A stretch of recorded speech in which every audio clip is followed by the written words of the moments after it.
افغان حکومت ولې پر هوایي حریم باندې کنټرول نه لري؟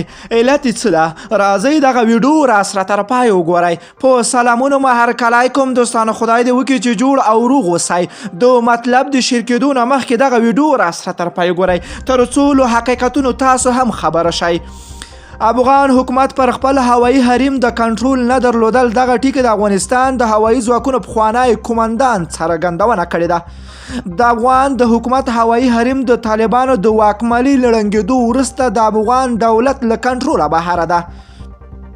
له هغه د مخه د طالبانو پر حریم کنټرول درلودو که څه هم د هغوی سمبال رادار سیستمونه نه لري.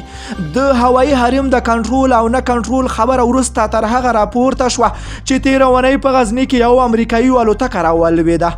افغان دولت د دغه پیښې له رامنځته کېدو سره سم څو ساعته رسنیو ته د قناعت وړ ځوابونه نه درلودل.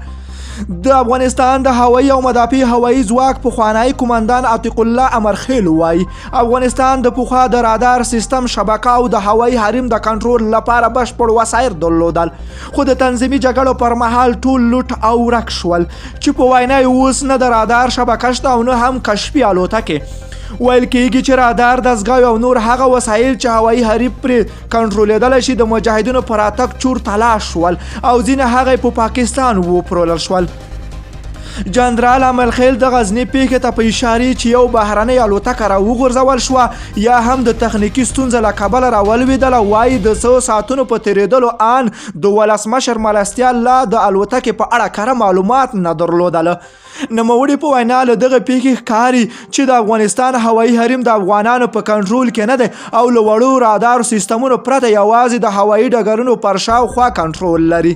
د رادار مجهزه شبکه نشته، خو د حامد کرزي د نړیوال هوایي ډګر یو پخوانی چارواکي چې نه غواړي نوم یاد شي بیا ویلي چې په دې وروستیو کې 2 کلونو کې د ځینې تجهیزات او رادار سیستم ترلاسه کړي، خو په وینا د افغانستان د هوایي حریم کنټرول له افغانانو سره نه بلکې له بهرنیانو سره ده.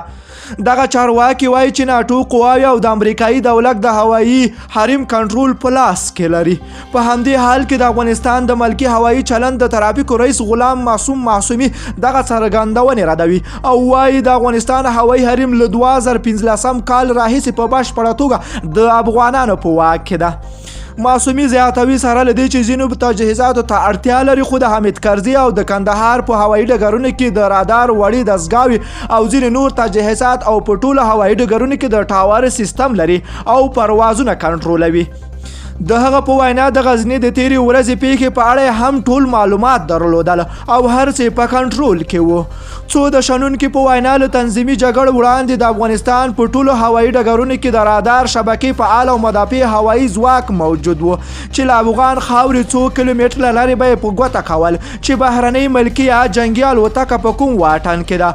افغانستان پولې ته نږدې کېږي او ترڅنګ یې د مخنیوي لپاره هم هوایي مدافع فعال وي. د دوی په وینا له 2001 کال وروسته د افغانستان هوایي حریم په بشپړ ډول د ناټو د غړي هیوادونو په ځانګړې توګه د امریکایي ځواکونو په واک کې وه چې په 2015 کال کې په بیرته افغان ځواکونو ته وسپارل شوه. دوستانو، ستاسو په دغو خبرو ته څه وینا لرئ؟ راځئ خواږه کمنټونه راسره په ویډیو کې وکړئ. که ویډیو مو خوښه شوی نو راسره لایک او شیر کړئ. که غواړئ له تازه او دقیقو معلوماتو خبر شئ نو د المال پریس یوټیوب چینل حتما د سره سبسکرایب کړئ. نور مو په پاک رب سپارم. الله مو مل شاخ وخت درته غواړم.